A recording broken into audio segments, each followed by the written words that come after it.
श्री कृष्ण गोविंद हरे मुरारी, हे नाथ नारायण वासुदेवा। जय श्री कृष्ण, हर हर महादेव। स्वागत है आप सभी का आपके अपने चैनल हमारे संस्कार में। आज हम आपके लिए लेकर आए हैं फाल्गुन मास कथा अध्याय 4। लेकिन कथा शुरू करने से पहले आप सभी पर परम पिता परमेश्वर की कृपा हमेशा बनी रहे, आपके घर में अन्न के भंडार भरे रहें। तो चलिए इसी के साथ शुरू करते हैं आज की कथा। श्री सूत जी कहते हैं, एक समय की बात है, राजा वज्रबाहु की पत्नी सुमति अपने दुधमुहे शिशु के साथ यानी नवजात शिशु के साथ एक ऐसे रोग से पीड़ित हो गई जिसका कोई इलाज नहीं था। लेकिन उस दुष्ट बुद्धि राजा ने उसका त्याग कर दिया और उसे वन में भेज दिया। वहां पर अनेक तरह के दुख उठाती हुई वह आगे बढ़ने की कोशिश कर रही थी।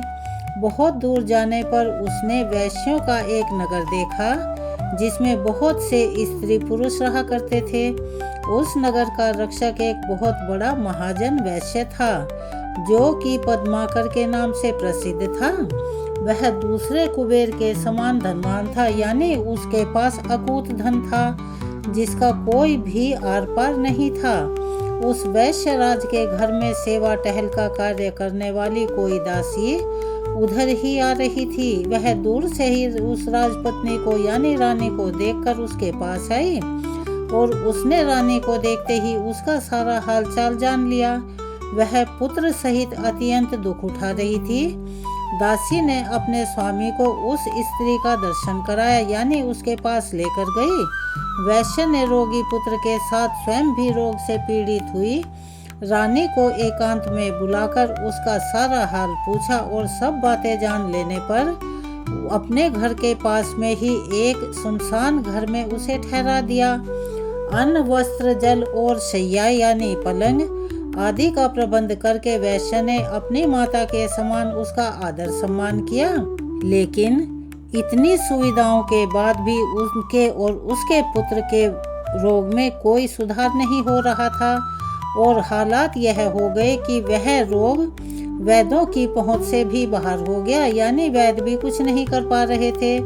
और कुछ ही दिनों में रानी का पुत्र उन घावों से पीड़ित होकर वैद्यों की पहुंच से बाहर तो हो ही चुका था, अर्थात वैद्य भी उसका कुछ नहीं संभाल पा रहे थे और वह मृत्यु को प्राप्त हो गया। अपने पुत्र के मरने पर रानी को बड़ा दुख हुआ और वह दुख से ग्रस्त होकर मूर्छित हो गई और टूटी हुई बेल के समान धरती पर जा गिरी। फिर होश आने पर वैश्यों की स्त्रियों ने उसे बहुत समझाया, फिर भी वह बहुत दुखी होकर रुदन करने लगी कि हा पुत्र, बंधु बांधवों से त्यागी हुई अपनी इस दीन और अनाथ माँ को तुम किसके सहारे छोड़कर कहाँ चले गए। जब वह इस प्रकार से रो रही थी उसी समय ऋषभ नाम से प्रसिद्ध एक शिव योगी वहां पर आ पहुंचे। वैश्य ने अर्घ्य देकर उनका आदर सत्कार किया, जिसके बाद वे शोकग्रस्त रानी के पास जाकर इस प्रकार से कहने लगी, बेटी तुम इतना क्यों रो रही हो? संसार में किसका जन्म हुआ है और कौन मृत्यु को प्राप्त हुआ है? यह शरीर आदि जल के फेन यानी झाग के समान है, क्षणभंगुर है। कभी इनके होने का भ्रम होता है और कभी यह शांत हो जाते हैं और कभी पुनः इनकी स्थिति होती है। इसीलिए फेन अर्थात झाग के समान इस शरीर की मृत्यु होने पर विद्वान पुरुष शोक नहीं किया करते। सत्व आदि तीनों गुण माया से उत्पन्न होते हैं और उन्हीं तीनों गुणों से शरीर की उत्पत्ति होती है। वर्तमान संसार में जीव अपने कर्मों के बंधन से बंधकर बार बार ऐसी सुख अथवा दुखमयी अवस्था को प्राप्त होता है जिसका अनुमान करना भी बड़ा मुश्किल है। जिनकी आयु एक कल्प तक की मानी गई है, ऐसे देवताओं की स्थिति में भी उलटफेर होता रहता है। फिर जो अनेक प्रकार के रोगों से ग्रस्त हो चुके हैं, ऐसे मनुष्य देहधारी प्राणियों की तो भला बात ही क्या करनी। कोई काल को ही इस शरीर की उत्पत्ति में कारण बताते हैं, कोई कर्म को और कोई गुणों को इसका कारण मानते हैं। वस्तुतः काल, कर्म और गुण तीनों से ही शरीर का आधान यानी कि वो पैदा हुआ है। इसीलिए अगर तुम जन्म, बुढ़ापा और मृत्यु को जीतना चाहती हो तो मृत्यु को जीतने वाले सबके ईश्वर भगवान उमापति यानी शंकर भगवान की शरण में जाओ। अभी तक मृत्यु का घोर भय है और जन्म तथा मृत्यु की जरा अवस्था का भय है। जब तक कि जीव भगवान शिव के चरण कमलों की शरण में नहीं जाता, अत्यंत भयंकर संसार में तरह तरह के दुखों का अनुभव करके मनुष्य का मन जब उसकी ओर से विरक्त हो जाता है, उस समय उसे भगवान महेश्वर का ध्यान करना चाहिए। जो मन से भगवान शिव के ध्यान रूपी रस के अमृत का पान करता है, उस पुरुष को फिर संसार की विषय रूपी मदिरा को पीने की तृष्णा यानी इच्छा नहीं होती। इस प्रकार शिव योगी ने अनुनय पूर्वक जब रानी को समझाया, तब उसने उन्हीं को गुरु मानकर उनके चरण कमलों में प्रणाम करके कहा कि हे भगवान, जिसका इकलौता पुत्र मर गया हो, जिसे प्रिय बंधुओं ने त्याग दिया हो और जो महान रोग से अत्यंत ग्रसित रहती हो, ऐसी मुझ अभागिनी के लिए मृत्यु के सिवाय भला और कौन दूसरी गति है। इसीलिए मैं इस शिशु के साथ ही अपने प्राण त्याग देना चाहती हूँ। मृत्यु के समय जो आपका दर्शन हुआ, इतने से ही मैं कृतार्थ हो गई हूँ। रानी की यह बात सुनकर दया निधान शिव योगी मरे हुए बालक के पास आए और शिव मंत्र से अभिमंत्रित भस्म लेकर उसके मुंह में डाल दी। विभूति के पड़ते ही वह मरा हुआ बालक प्राण युक्त हो गया यानी जीवित हो गया और उसके मृत शरीर में चेतना यानी जान आ गई। तब उसकी इंद्रियों में पहले की तरह शक्ति आ गई और वह दूध पीने की इच्छा से रोने लगा। तब नेत्रों से आनंद के आंसू बहाती हुई रानी ने झपटकर अपने बालक को उठाया और अपनी गोद में ले लिया और उसे छाती से लगाकर बहुत ही अपूर्व आनंद की अनुभूति करने लगी। जिसके बाद शिवयोगी ने माता और बालक के विषैले घावों से युक्त शरीर में उस भस्म का ही स्पर्श करवाया। इससे उन दोनों के शरीर दिव्य हो उठे। उन्होंने देवताओं के समान कांति स्वरूप धारण कर लिया। जिसके बाद ऋषभ ने रानी से कहा कि बेटी, तुम दीर्घ काल तक जीवित रहो। जब तक इस संसार में जीवित रहोगी तब तक वृद्धा अवस्था तुम्हारा स्पर्श नहीं कर सकेगी यानी तुम्हें छू नहीं पाएगी।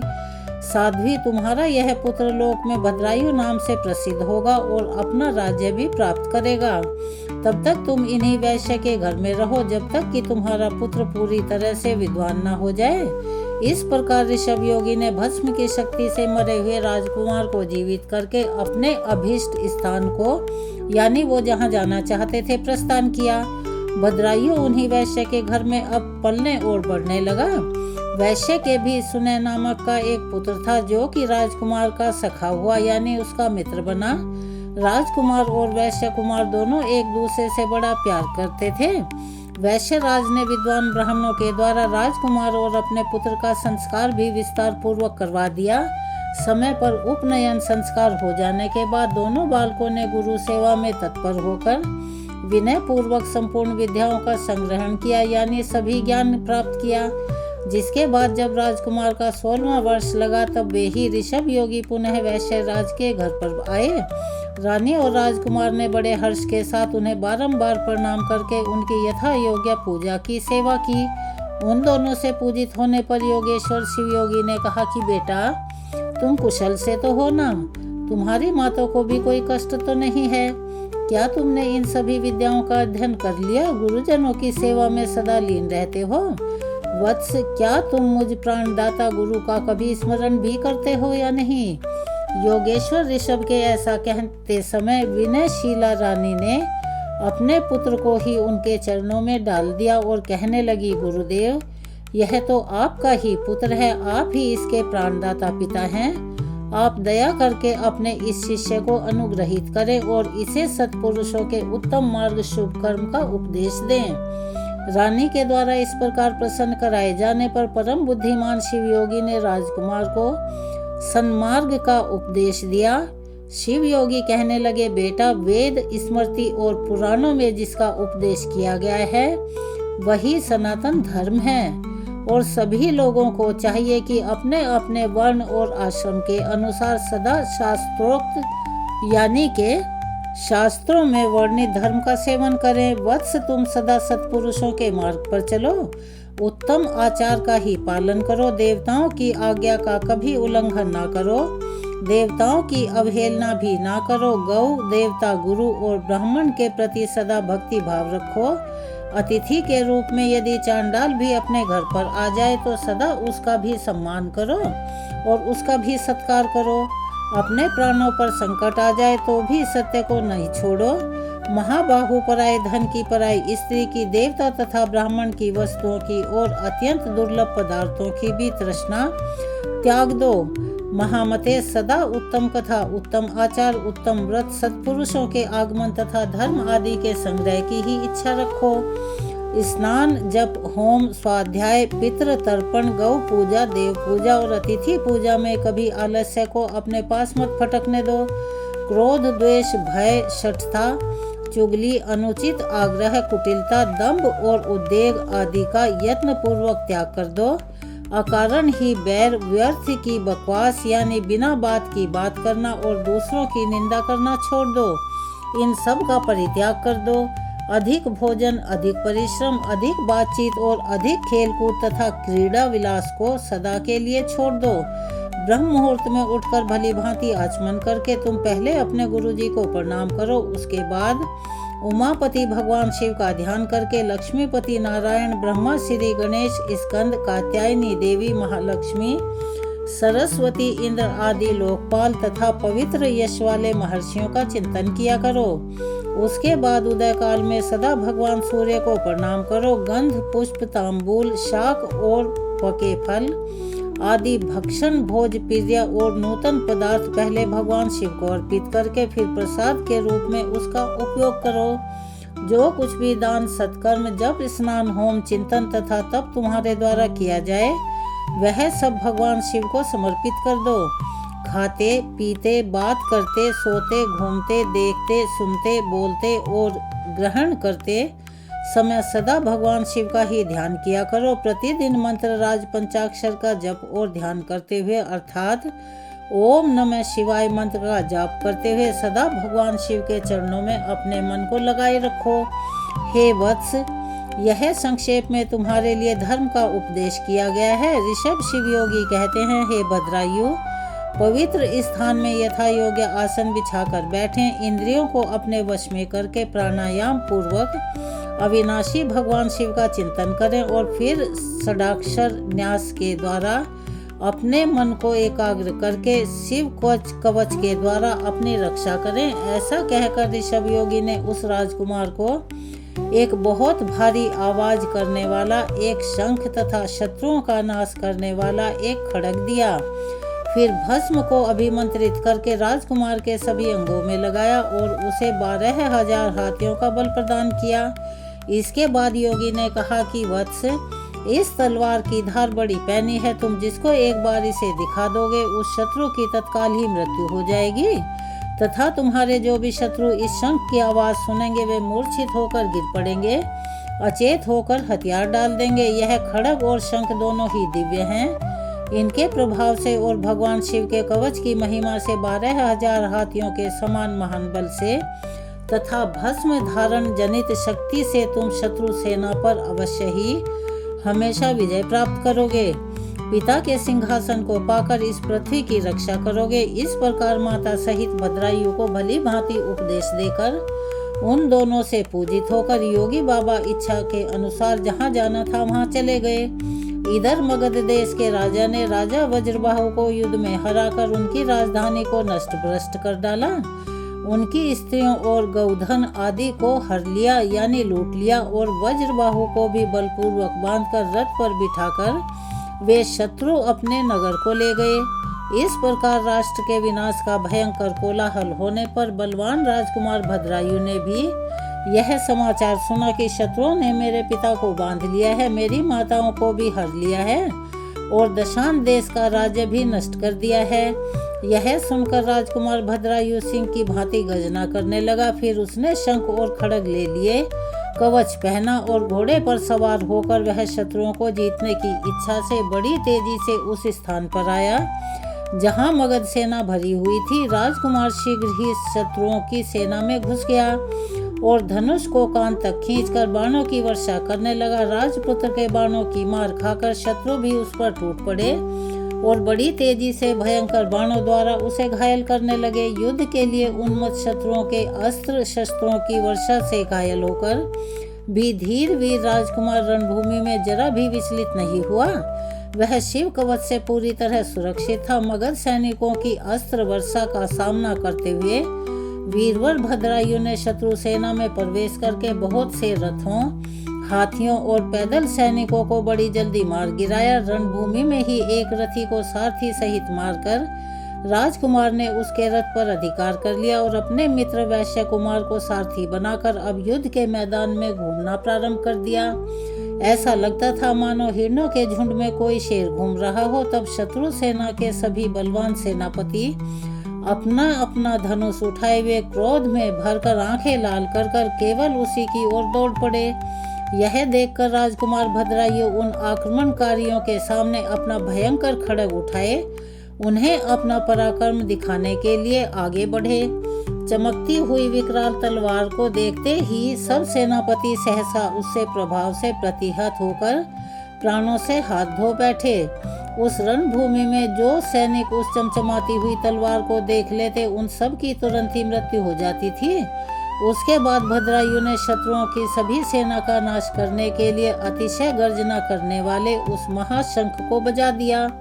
उस शंख ध्वनि को सुनते ही सब शत्रु मूर्छित होकर धरती पर गिर पड़े और अचेत होकर धरती पर पड़े हुए शस्त्रहीन सैनिकों को मरा हुआ मानकर धर्मशास्त्र के ज्ञाता राजकुमार ने उनका वध नहीं किया। अपने बंधे हुए पिता को बंधन मुक्त करके शत्रुओं के वश में पड़ी हुई अपनी माताओं को भी राजकुमार ने छुड़ा लिया। इसी प्रकार मुख्य मंत्रियों और अन्य पूर्ववासियों की स्त्रियों, बालकों और कन्याओं और गोधन आदि सहित शत्रुओं के भय से मुक्त करके उन सभी को धीरज बंधाया। जिसके बाद राजकुमार ने नगर के राजा, मंत्री तथा मुख्य अधिकारियों और सेनापतियों को कैद करके बलपूर्वक अपनी पुरी में प्रवेश कराया। पहले युद्ध में जो लोग चारों दिशाओं में भाग गए थे वे सभी अब विश्वस्त होकर अपने राज्य में लौट आए और राजकुमार का पराक्रम देखकर सबके मन में बड़ा विस्मय हुआ। सब लोग सोचने लगे कि अहो, यह कोई योग सिद्ध अथवा तपसी सिद्ध पुरुष है या फिर कोई देवता है, क्योंकि इसने जो महान कार्य किया है वह मनुष्य की शक्ति से तो बिल्कुल बाहर है। इस अनंत शक्तिधारी वीर ने तो 9 अक्षौहिणी सेना को परास्त कर दिया है। और इसी समय भद्रायु के पिता राजा वज्रबाहु विस्मय और आह्लाद में डूबे हुए नेत्रों में आनंद के आंसू भरकर उसके सामने आए। राजकुमार ने प्रेम से विवल होकर अपने पिता को प्रणाम किया। तब राजा ने पूछा, महामते तुम कौन हो? देवता हो या मनुष्य अथवा कोई गंधर्व तो नहीं हो? तुम्हारे माता पिता कौन हैं? तुमने हमें और हमारी स्त्रियों को किस वजह से शत्रुओं के बंधन से छुड़वा लिया है? तुम्हारा नाम क्या है? तुम्हारे देश कौन सा है? तुम्हारे इस ऋण से बंधु बांधवों समेत मैं 1000 जन्मों में भी मुक्त नहीं हो सकता। इन पुत्रों, इन पत्नियों तथा इस राज और नगर को छोड़कर मेरा मन तो तुम में ही प्रेम पूर्वक बंधा हुआ है। तब भद्रायु ने कहा, राजन, यह मेरा सखा वैश्य पुत्र है, इसका नाम सुने है। मैं इसी के सुंदर घर में अपनी माता के साथ रहता हूँ और मेरा नाम भद्रायु है और मैं अपना वृतांत आपको बाद में बतलाऊंगा। इस समय आप स्त्रियों और मित्रजनों के साथ नगर में प्रवेश कीजिए और शत्रुओं का भय छोड़कर सुख से रहिए। जब तक मैं पुनः लौट कर ना आऊं तब तक इन शत्रुओं को मत छोड़िएगा। ऐसा कहकर राजकुमार भद्रायु राजा की आज्ञा से अपने घर को आया और वहां आकर उसने अपनी माता से सब समाचार कह सुनाया। रानी ने प्रसन्न होकर अपने पुत्र को हृदय से लगा लिया और वैश्य राज ने भी प्रेम से राजकुमार का आलिंगन करके उसका विशेष सत्कार किया। इधर महाराज वज्रबाहु स्त्री पुत्र और मंत्रियों के साथ अपने राजमहल में प्रवेश करके बड़े प्रसन्न दिखाई दे रहे थे। वह रात बीतने पर योगियों में श्रेष्ठ ऋषभ महारानी सीमंतनी के पति राजा चित्रांगद के पास गए और भद्रायु की उत्पत्ति तथा उसके अलौकिक पराक्रम का वर्णन करके एकांत में प्रेम पूर्वक बोले कि हे राजन, तुम अपनी पुत्री कीर्तिमालिनी का विवाह राजकुमार भद्रायु के साथ कर दो। इस प्रकार निषद राज को समझाकर योगी ऋषभ वहां से चले गए। इसके बाद राजा चित्रांगद ने वैवाहिक मंगल के लिए उपयुक्त शुभ मुहूर्त में भद्रायु को बुलवाया और अपनी कीर्ति मालिनी नामक पुत्री उसके साथ ब्याह दी। भद्रायुं के पिता राजा वज्रबाहु को भी बुलाकर निषद राज ने मंत्रियों सहित उसकी अगवानी की और नगर में आने पर उन सभी का यथावत स्वागत सत्कार किया। वज्रबाहु ने देखा शत्रुओं का नाश करने वाला भद्रायु विवाह करके मेरे चरणों में प्रणाम कर रहा है। तब उन्होंने बड़े प्रेम और हर्ष से उठाकर उसे अपने हृदय से लगा लिया और निषद राज से कहा, चित्रांगद जी, आपका यह दामाद बड़ा बलवान है। मैं इसके वंश और जन्म का यथार्थ परिचय सुनना चाहता हूँ। उनके इस प्रकार पूछने पर निषद राज ने उनसे एकांत में मिलकर हंसते हुए कहा, महाराज, यह तो आपका ही पुत्र है। बाल्यावस्था में जब यह रोग से पीड़ित था और इसकी माता को भी रोग हो गया था, तब आपने माता सहित इस बालक को घर से निकाल दिया था और त्याग दिया था। बालक के साथ वन में घूमती हुई वह असहाय नारी दैवयोग से एक वैश्य के घर में जा पहुंची। वैश्य ने वहां उसकी रक्षा की। फिर आपका यह बालक रोग से अत्यंत पीड़ित होकर मर गया, किंतु किसी योगी राज ने आकर इसे पुनः जीवित कर दिया। योगी राज का नाम ऋषभ है। शिव योगी ऋषभ के ही प्रभाव से यह माँ बेटे देवताओं के समान दिव्य रूप को प्राप्त हुए हैं। उन्हीं के दिए हुए शत्रुनाशक खड्ग और शंख के द्वारा शिव कवच से सुरक्षित होकर भद्रायुं ने युद्ध में शत्रुओं पर विजय पाई है। यह अकेले ही 12,000 हाथियों का बल धारण करते हैं। यह सभी विद्याओं में पारंगत हैं और अब मेरे दामाद भी हो गए हैं। अतः आप इन्हें और इनकी पतिव्रता माता को साथ लेकर अपने नगर में प्रवेश कीजिए। इससे आप उत्तम कल्याण के भागी होंगे। यह सब बातें बताकर राजा चित्रांगद अपने रनिवास में ठहरी हुई राजा की ज्येष्ठ पत्नी को वहां ले आए। वे वस्त्र आभूषणों से विभूषित थी। उन्होंने वज्रबाहु को रानी से मिलवाया। यह सब वृतांत सुनकर और देखकर राजा वज्रबाहु अपने किए हुए पर बहुत लज्जित हुए और मूर्खतावश उनके द्वारा जो अनिश्चित कर्म हो गया था उसकी वे खुद ही निंदा करने लगे। पत्नी और पुत्र के दर्शन से उन्हें बड़ी खुशी हुई। उनके सभी अंगों में रोमांच भर गया और उन्होंने दोनों को हृदय से लगा लिया। इस प्रकार निषद राज से पूजित और प्रशंसित होकर राजा वज्रबाहु ने अपनी बड़ी रानी को, राजकुमार भद्रायु को और पुत्र वधू कीर्ति मालिनी को भी साथ लेकर परिवार सहित अपनी राजधानी को प्रस्थान किया। वहां जाकर भद्रायु ने समस्त पूर्ववासियों को आनंदित किया। समय आने पर उसके पिता जब स्वर्गवासी हो गए, तब युवा अवस्था में अद्भुत पराक्रमी भद्रायु ने ही संपूर्ण पृथ्वी पर शासन किया और ब्रह्म ऋषियों के समीप मगध राज हेमरथ से मित्रता जोड़कर उन्हें अपने बंधन से मुक्त कर दिया।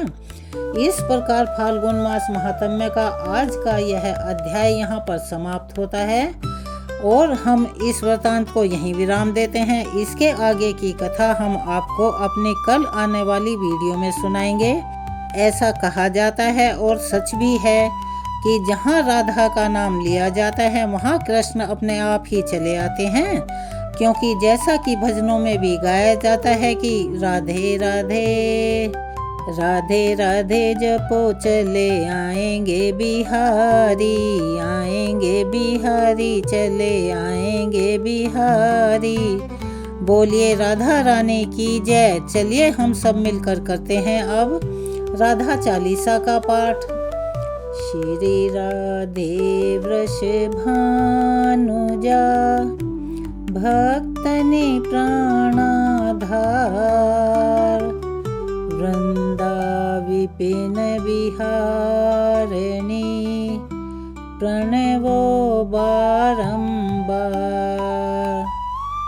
जैसो तैसो रावरो, कृष्ण प्रिया सुखदाम।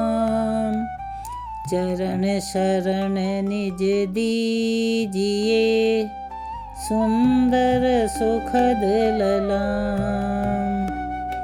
जय वृषभानु कुंवर श्री श्यामा, कीर्ति नंदनी शोभा धामा। नित्य विहारिणी श्यामा प्यारी, अधर अमित बोध मंगल दातारी।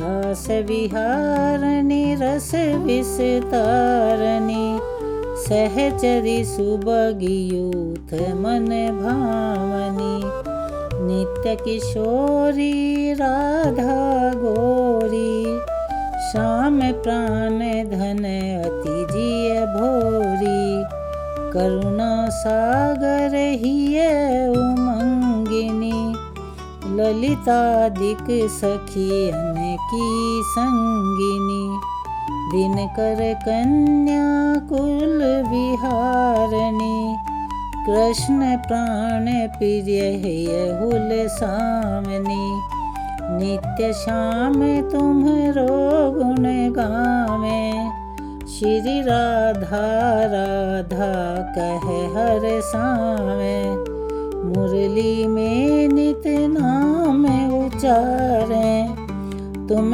कारण लीला वपुधारे, प्रेम स्वरूपणी अति सुकुमारी, श्याम प्रिय वृष भानु दुलारी, नवल किशोरी अति छवि लागे, धामदती लघु लाग कोटि रतिमा, गौरांगी शश निंदक वंदना, सुभग चपल अनियारे नयना, जावक युत पद पंकज चरना, नूपुर ध्वनि प्रीतम मन हरना, संतता सहचरी सेवा करही, महामोद मंगल मन भरही, रसिकन जीवन प्राण आधारा,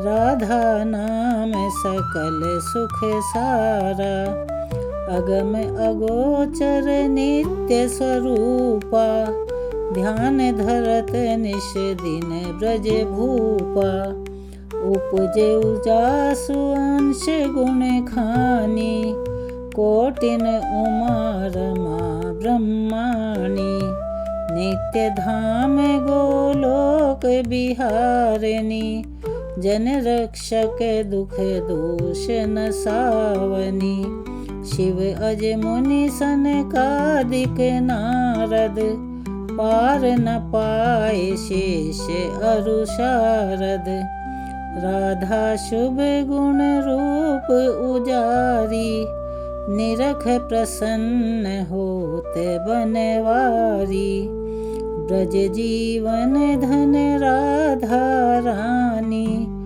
महिमा मित न जाए बखानी, प्रीतम संग दिए गले बाही, विहारता नित वृंदावन माही, राधा कृष्ण कृष्ण कहे राधा, एक रूप दो प्रीति अगाधा, श्री राधा मोहन मन हरिणी, जन सुख प्रदा प्रफुल्लित वदनी, कोटिक रूप धरे नंद नंदा, दर्श करन हित गोकुल चंदा, रास केली कर तुम्हें रिझावे, मान करो जब अति दुख पावे, प्रफुल्लित होठ तरस जब पावे, विविध भांति नित विनय सुनावे, वृंदावन विहार निशाम, नाम लेत पूर्ण सब कामा, कोटिन यज्ञ तपस्या करहु, विविध नेम व्रत हिय में धरहु, तऊ न श्याम भक्त ही अहिए, जब लगी राधा नाम न गावे, वृंदा विपिन स्वामिनी राधा, लीला वपु तब अमित अगाधा, स्वयं कृष्ण पावे नहीं पारा, और तुम्हें को जान निहारा, श्री राधा रस प्रीति अभेदा, सादर गान करत नित वेदा, राधा त्यागी कृष्ण को भजी हैं, ते सपने हु जग जलधि न तरी हैं। कीरति कुमारी हुआरिस राधा, सुमिरत सकल मिटहि भव बाधा। नाम अमंगल मूल न सावन, त्रिविधि ताप हरि हर मन भावन।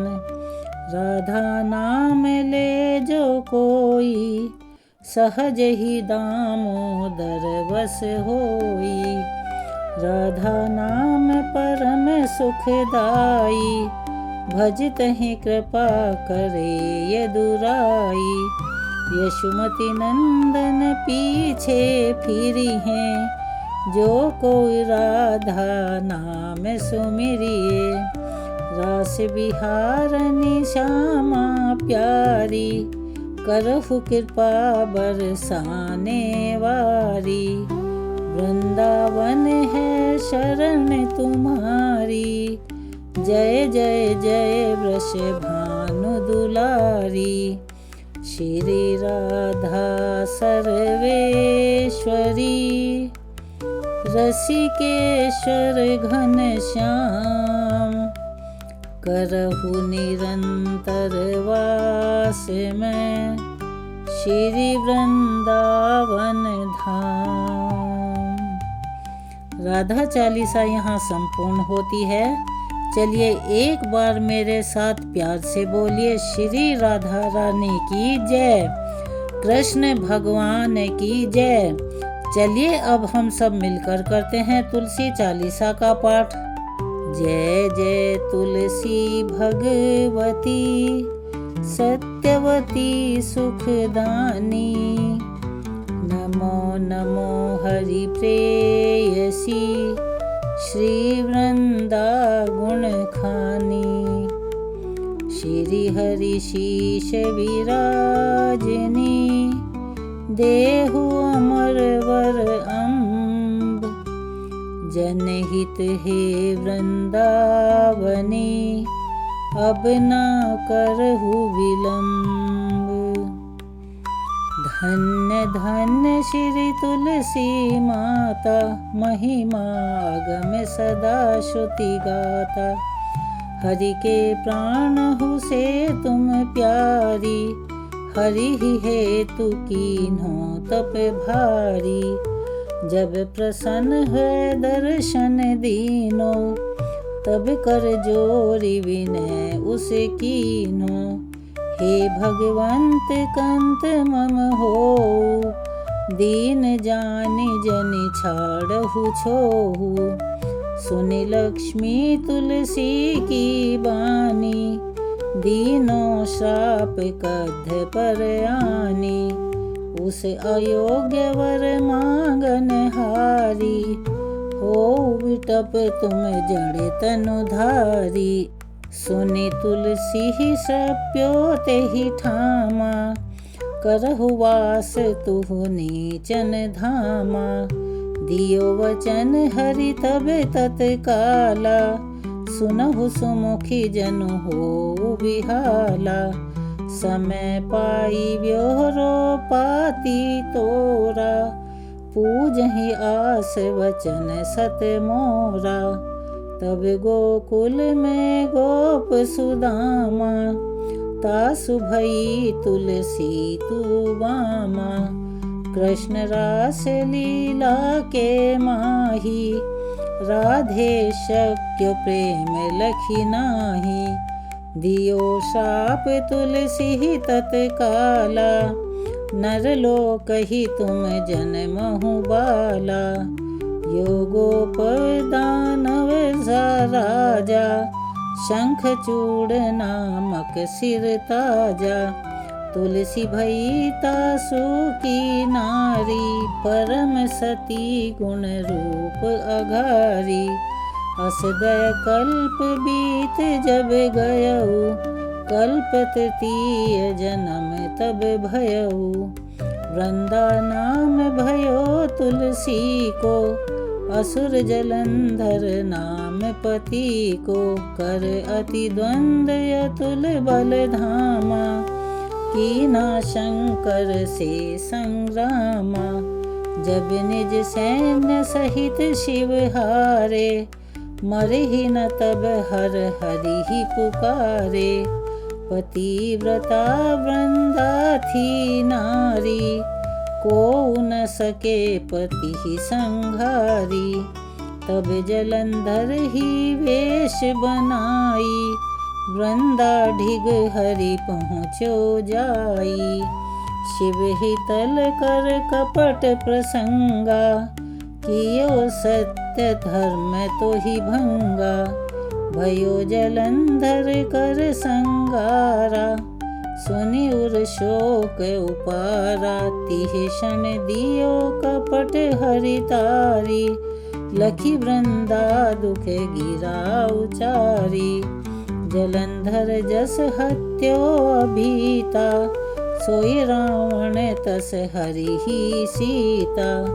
अस प्रस्तर सम हृदय तुम्हारा, धर्म खंडी मम पति ही संघारा। यही कारण लहि साप हमारा, होवे तनु पाषाण तुम्हारा। सुनि हरि तुरत ही वचन उचारे, दियो श्राप बिना विचारे। लख्यो न निज करतूति पति को, छलन चाहियो जब पार्वती को। जड़मति तू अस हो जड़ रूपा, जग में तुलसी विटप अनूपा। भगव रूप हम शालिग रामा, नदी गंडकी बीच ललामा। जो तुलसी दल हम ही चढ़ई हैं, सब सुख भोग परम पद पई हैं। बिन तुलसी हरि जलत शरीरा, अतिशय उठत शीश उर पीरा। जो तुलसी दल हरि शिर धारत, सो सहस्त्र घट अमृत डारत। तुलसी हरि मन रंजनिहारी, रोग दोष दुख भंजनिहारी। प्रेम सहित हरि भजन निरंतर, तुलसी राधा में नहीं अंतर। व्यंजन हो 56 प्रकारा, बिन तुलसी दल ना हरि ही पियारा। सकल तीर्थ तुलसी छाही, लहत मुक्ति जन संशय नाही। कवि सुंदर एक हरि गुण गावत, तुलसी निकट सहस गुण पावत। बसत निकट दुर्वासा धामा, जो परियास ते पूर्व ललामा। पाठ करहि जो नित नर नारी, ओ सुख भाषहि त्रिपुरारी। तुलसी चालीसा पढ़हि, तुलसी तरु ग्रह धारी। दीप दान कर पुत्र फल, पावहि बंधौ नारी। सकल दुख दरिद्र हरि, हर हवै परम प्रसन्न। आशि धन जन लड़हि ग्रह, बसहि पूर्णा अत्र।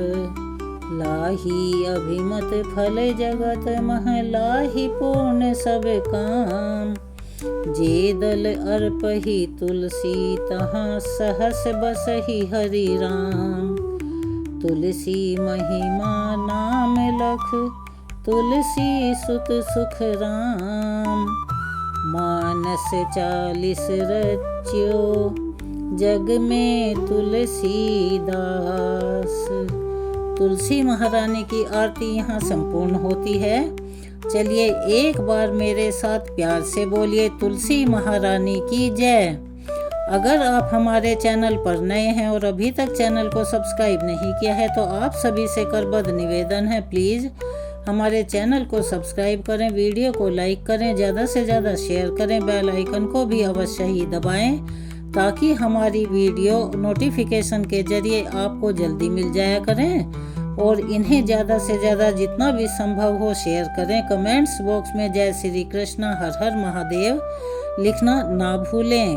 आपका सहयोग और प्यार हमारे लिए अनमोल होता है, इसीलिए अपना प्यार और सहयोग हमें देते रहिएगा, हमारी यही प्रार्थना है। चलिए मिलते हैं अगली वीडियो में और नई जानकारी और एक अच्छी सी कथा के साथ। तब तक के लिए धन्यवाद। राधे राधे। जय श्री कृष्ण।